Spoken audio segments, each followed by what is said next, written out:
अजोरिया के रात।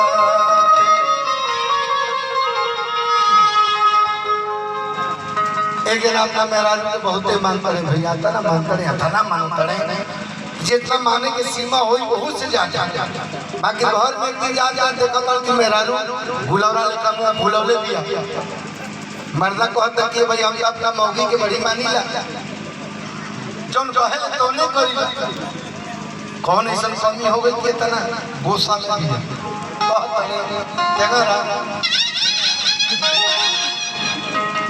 अरे काहे खिसियाइल बारू कहता है कि कोई तारे हमर धन कौन कमी बाटे। अब तो वो जाने रहेगी बहू के देखी काहे खिसियाइल बारू अब जान ले बुका हो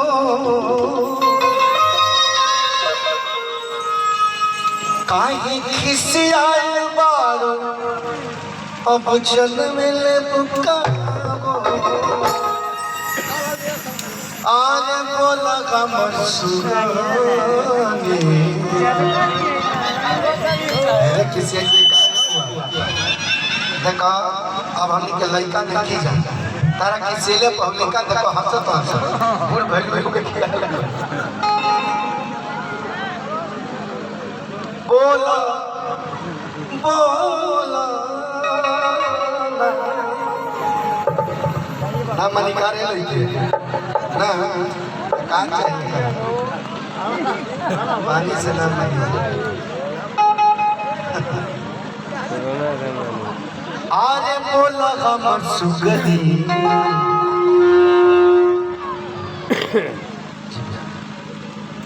राम राम नोट तक चम थाम ले हम मानत नहीं काहे ये पता करे के बोला हमर सुगदी अरे पराले पुकार बोला हमर सुगदी पराले पुकार काहे खिसियाए मारू जान ले पुकारो काहे खिसियाए मारू जान ले पुकारो बोला हमर सुगदी पराले पुकार बोला हमर सुगदी पराले पुकार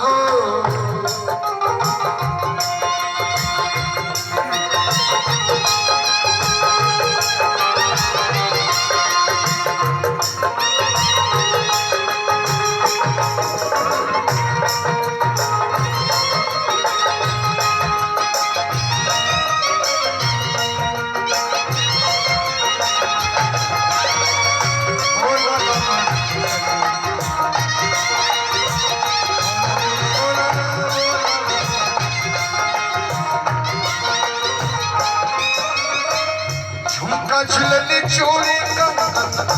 हार बनवोली ऊपरा से नीचा वाले तोरा के सजोली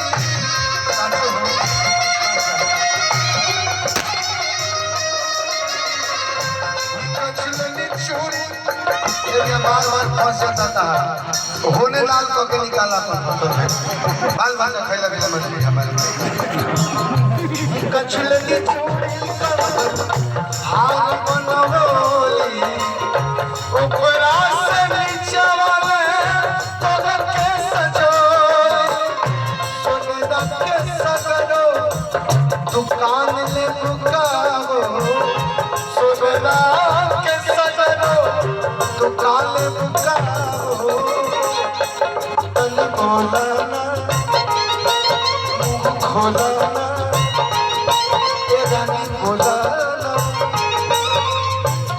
बोला हमर सुगदी पराले पुकार बोला हमर सुगदी पराले पुकार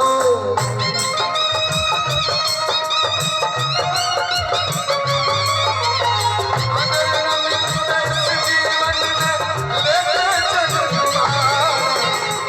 चलूं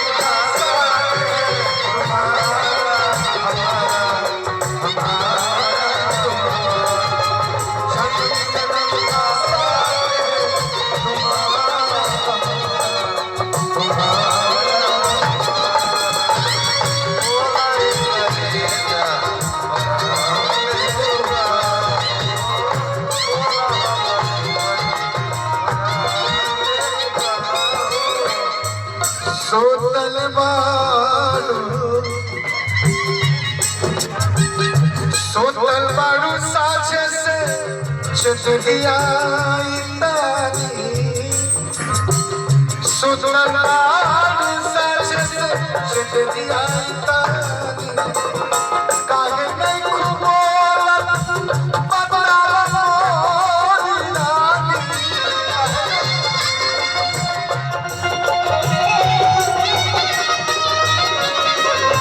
काहे नहीं खुबोला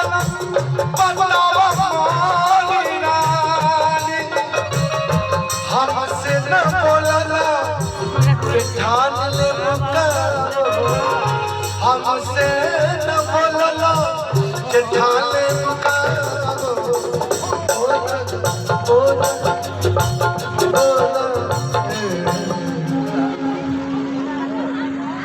अब तना मरद मानत होके गाना गुड़िया से दे भर चले होके